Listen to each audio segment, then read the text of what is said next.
Rep. Justin Pearson of District 86 for disorderly behavior pursuant to Article 2, Section 12 of the Constitution of the State of Tennessee. Mr. Speaker, I move for the immediate introduction of House Resolution 63 that it be heard under unfinished business on Thursday. You've heard the motion, probably seconded. Objection, we're on the board. All those in favor, vote aye. All those opposed, vote no.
That sound was the moment when the Republican head of the Tennessee legislature, Cameron Sexton, moved to expel 3 Democratic members for representing their constituents who were demanding gun control laws in the wake of another school shooting.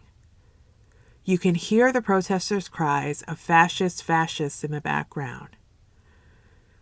In these past few weeks, actions like Sexton's have gone on in Montana, where Montana State Representative Zoe Zephyr, a trans woman, was barred from the Montana House floor in an attempt to silence her and her dissent against the repressive trans laws being enacted in Montana. Zephyr is suing for that action with the help of the ACLU.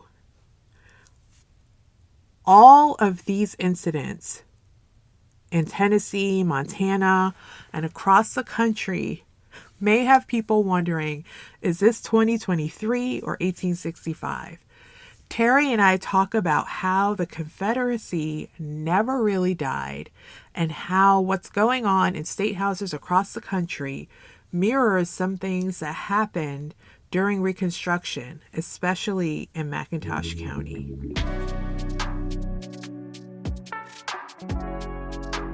That's the other thing. I'm such a history nerd, but I think that's the other thing you get from history is you get instructions from your ancestors. You get instructions about how to move in these times. Yes. And I think this is a good point for us to start talking about Tennessee. Yeah, Tennessee. So we started our conversation in season 1 just talking about a little bit about these parallels between, this Reconstruction period and like the backlash of that period, the backlash to the freedom of, the newly freed enslaved folks who were really just trying to mind their business and rebuild their lives. I just kept thinking about that, and I kept thinking about all the stuff that you had told me about the legislature in Georgia, and specifically the kind of political power base that was being built in McIntosh County, and the efforts to sabotage that. Yes. So I know you've done a lot of research, but I'm just framing it up for you in that way. And just so folks who may not know, what happened in Tennessee, if you haven't heard, a few weeks ago, the head of the Tennessee legislature, a Republican named Cameron Sexton, moved to expel 3 Democratic members for representing their constituents who were demanding gun control laws that would actually do something to protect kids from being slaughtered by these machines, these weapons that are really only used for war. Um, and it happened again in recently in Montana. There was a Montana state representative, Zoe Zephyr, who was a trans woman. She was barred from the Montana House in an attempt to silence her and her dissent over what's happening with all this legislation against trans people. So I was looking at all that stuff from my framework. I was like, oh, here they go again, disenfranchising people who they feel should never have been franchised in the first place. Well, So, yeah, I want to start with you kind of giving us those pieces of the sabotage that happened in McIntosh County and kind of how it grew out during Reconstruction. well, again, you have nationwide just under 4 million enslaved people were freed, and you have a planter elite that basically starts to lose their minds. They are now encountered with their former bondsmen, forced to, for one, they're on the you have a level playing ground. Like I said, everybody is broke. Everybody is desperate for work. Everybody or income, because again, the planters for the most part weren't working. They were delegating and building their wealth off of the backs of these enslaved people. So essentially, uh, we have is a conflict in terms of who's going to labor for whom. And this is the problem that has basically been passed down generation from generation. We're still seeing these parallels today, and it's really rooted at some of the legislation that's going on, that we're experiencing and seeing. And when you look at what happened in Tennessee just weeks ago, and then following up in Montana, this is the beginning of a trend, but it's a trend that is based on a playbook that worked. It worked very well during Reconstruction, especially in the state of Georgia. We are aware that with the first constitutional convention right after the war, the state of Georgia sent about 24 African American men to the Georgia state legislation, and it's a huge surprise. And it shouldn't have been, because at this point you have the planters are disenfranchised. They've been disenfranchised because they're viewed by the union as traitors, as they Yes. should have been. Yes, Um, traitors. yes, they had to take an oath, pledging allegiance back to the United States to regain their citizenship.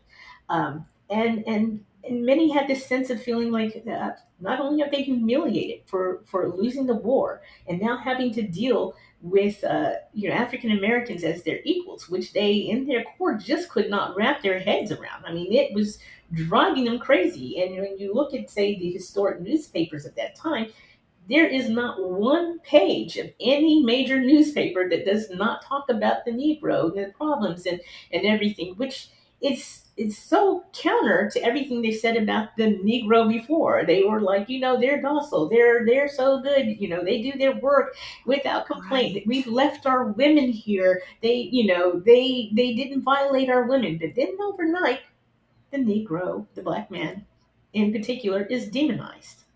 So, what I look at in terms of what happened now and the parallels, again, I see the running of the same playbook. Um, with the 24 that were sent to the Georgia state legislature, and actually, I think about now, I've seen numbers where they've gone back and forth because there were a couple of men that were mulattoes that went back and forth in terms of ethnicity.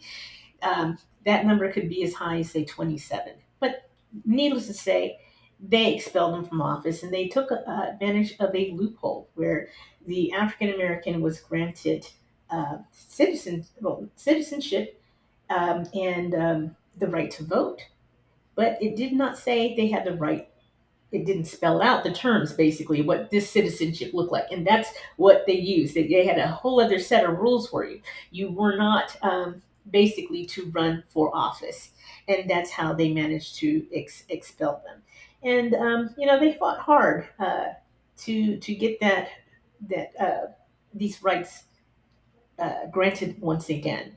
And I look at the parallel, and when I first saw it, unfolding before my eyes, I'm like, oh my gosh, here we go again. And then I'm thinking, you have a Faulkner who quotes, the past is never dead. The past is it's not even the past. And Right. that's loosely translated because I'm trying to remember the exact words, but the past is never dead. And here we are, you know, in 2023, reliving the exact playbook that was used, to disenfranchise these first early black legislatures in the state of Georgia.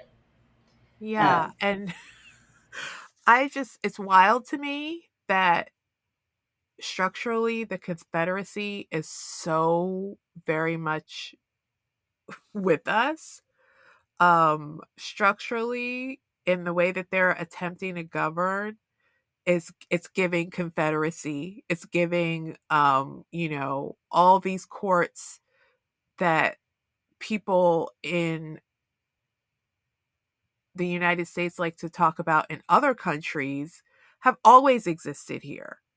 The so-called kangaroo courts, the so-called, banana republics, like that has always existed here. So when I was watching that unfold, I was like, oh, this is just how they got down after the Civil War. This is how they sabotaged Reconstruction. This whole march has just been a sabotage trying to really just grasp power because they really believe that they are like by right, by like divine right, supposed to be ruling everybody. And out here with mistresses representing districts they don't even live in. and that was done in gerrymandering, changing the districts, basically, redoing the maps, basically to, again, say, whiten up areas that would basically, or should, just by the sheer number, produce, African American legislators. So all of this is not new. And No. if you look at this, I mean, it goes so far as to even the year 1877, and in particular, this is where the study of what happened in Macintosh should be a lesson that's taught nationwide, because with 1877, that's kind of the the formal date at the end of Reconstruction, and 1877 is so pivotal because just a year prior we have an election between Samuel Tilden and Rutherford B. Hayes. Tilden is the Democrat and Hayes is the Republican. And the Republicans, basically, just by virtue of being the party of liberation associated with liberating uh, the enslaved people and legislating at that time, um, are the party that basically African Americans get behind. Right.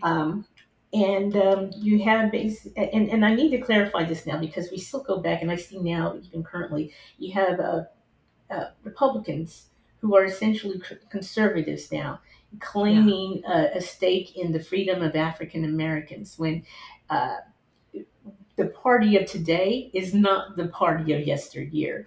The Yes. Republicans of this time period are the progressives. They are pushing forward a progressive and liberal agenda. They're the ones that are getting behind, you know, education for African Americans, and slowly incorporating them into the American fabric. And I say slowly because, again, they have their own biases too. Right. And here at the core, that's the problem, is that you cannot legislate bigotry and prejudice and bias. And that was always at the core of most of these decisions. And unfortunately, again, with 1877 being so pivotal, what happened in McIntosh County is we see basically Tunis Campbell, the community organizer that helped organize one of the strongest voting blocks ever seen in the South. Not, pretty much nothing like it, to this very day. But he's sent to jail. They finally managed to get him out. He outsmarted him in so many ways, and they've been after him for years. But they send Campbell to jail. You see, nationwide, the violence escalates, and the legislation becomes even more and more restrictive, and basically is designed to reaffirm the values prior to emancipation. Right. Every bit was designed or focused on getting African Americans back in the fields, working for white people versus them working as Garrison Frazier wanted or had envisioned, that they would be given this land, work for themselves, uh, become solid citizens, and exercise, the right to vote. So everything is regressive, and we're seeing that now. We're seeing that now. There's both in both time periods. It's a real rewrite of history. We Mm. see again half of, say, Confederate soldiers, uh, didn't make it back home, and we see those that have returned home totally, broken down. We have their families now trying to reframe what has happened for their children. And that's the interesting thing, because we're hearing this in schools now about, the concerns of the children and what they're learning. Right. They have to now be protected from the truth, uh, which at that time, the truth was, your father uh, was a traitor. He actually rose Yeah. up against, the U.S. government, and he could potentially face treason charges. That was the reality. But the effort was made to rewrite the history. We throw up a couple of Confederate, statues, and cling to this idea that we were just standing up for states' rights, and reframe the narrative. And we are still seeing the same playbook today. You're going to reframe slavery. We're not going to talk about it.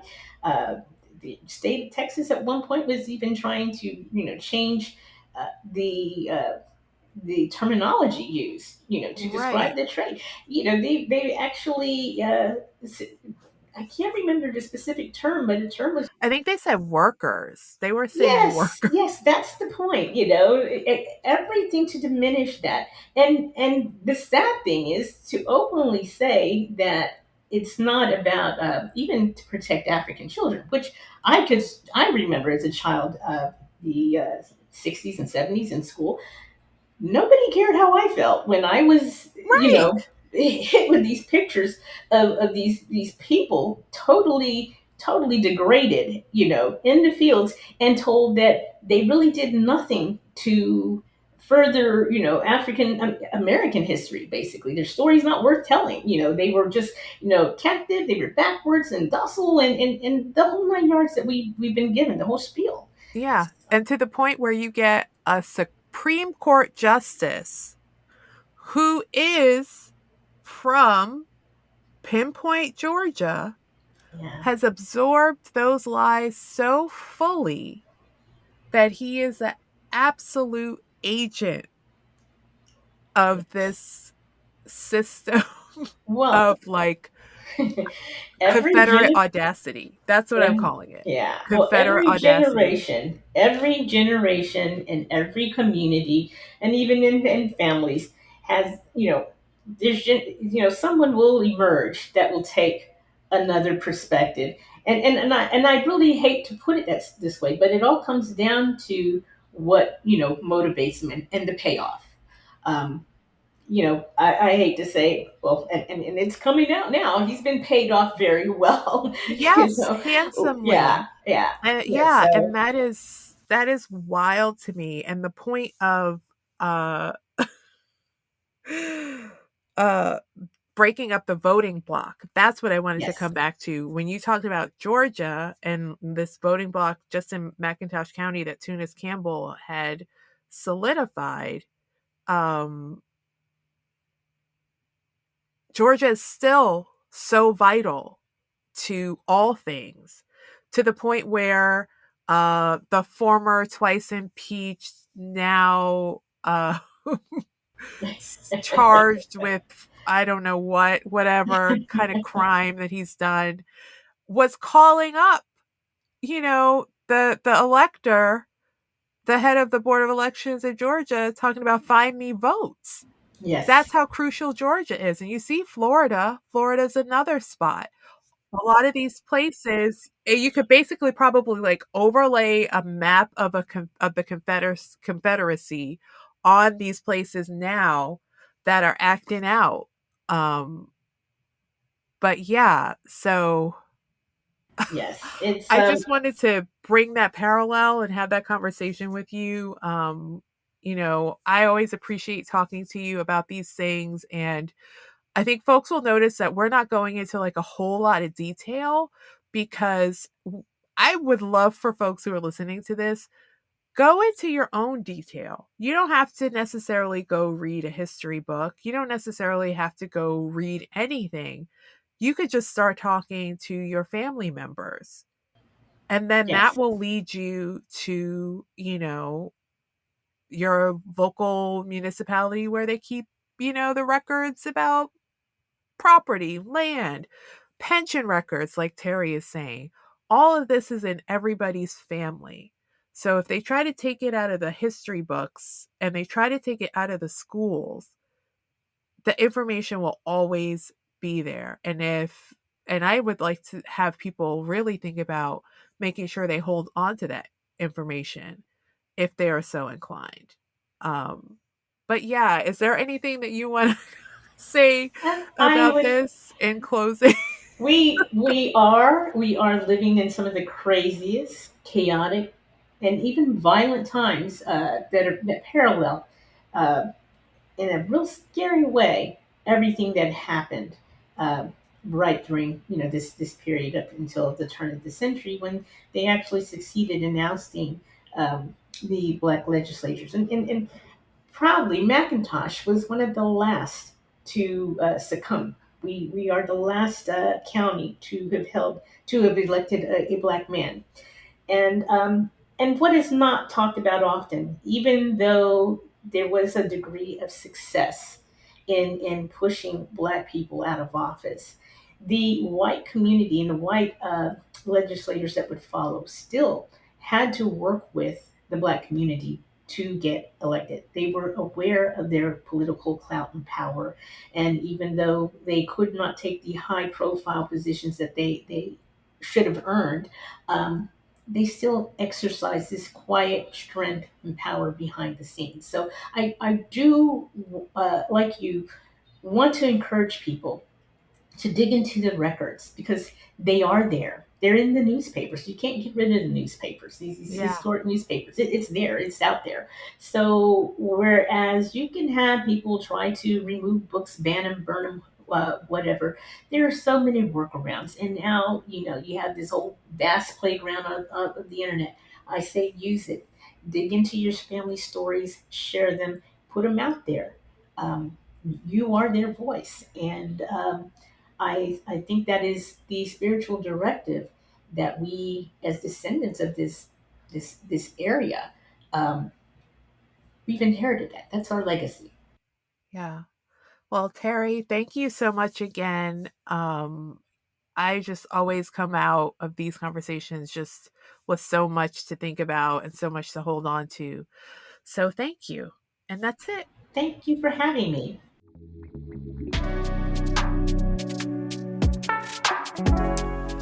There it is, the final episode of our bonus series. I hope you enjoyed it. And just a couple of updates. In the time since we recorded that episode, both Justin Pearson and Justin Jones were reelected to their seats despite the very best efforts of the Tennessee legislature to silence them and remove them. So that is a really great bit of good news. We also talk a little bit about Zoe Zephyr, a lawmaker from the Montana State House. And unfortunately, Zoe Zephyr was not allowed back onto the House floor.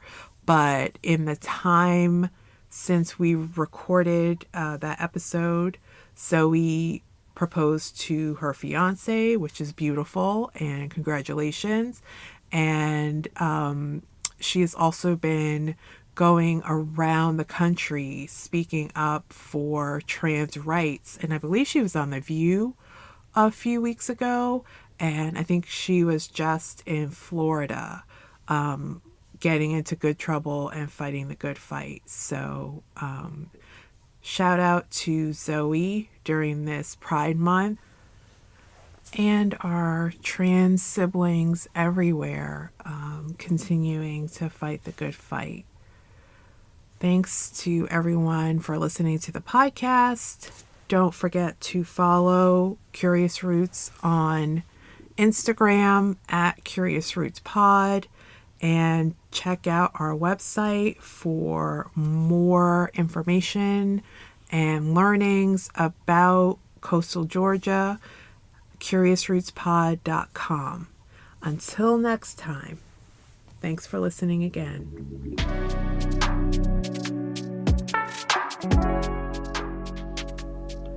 Converge Collaborative has its own podcast series called Bring Your Full Self.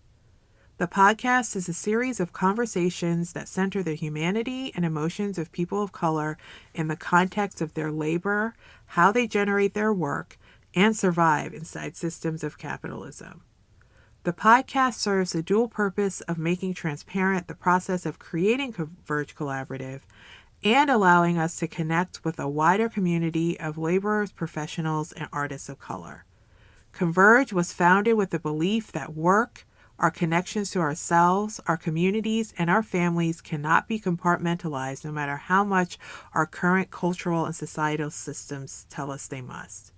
We invite ourselves and others to cultivate spaces that allow us to safely step away from the myth of professionalism and extractive labor practices, to embrace the reality that the intersections of our experiences, learnings, and challenges make us the multitudes that we all are. You can listen to Bring Your Full Self on Apple Podcasts, Spotify, Stitcher, and anywhere you get your podcast content.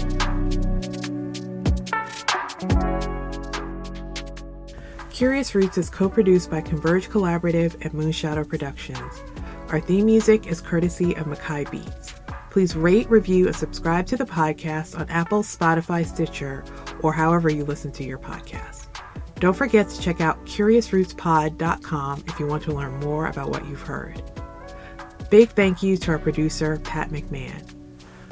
My deepest gratitude to Mr. Wilson Moran and to the community of Harris Neck. Big thank yous to Terry Ward and Adolphus Armstrong of Ujima Genealogy. And thank you to my relatives who are now with the ancestors, especially Miss Mary Moran and my grandmother, Margaret Basden White. Thank you all for listening to Curious Roots.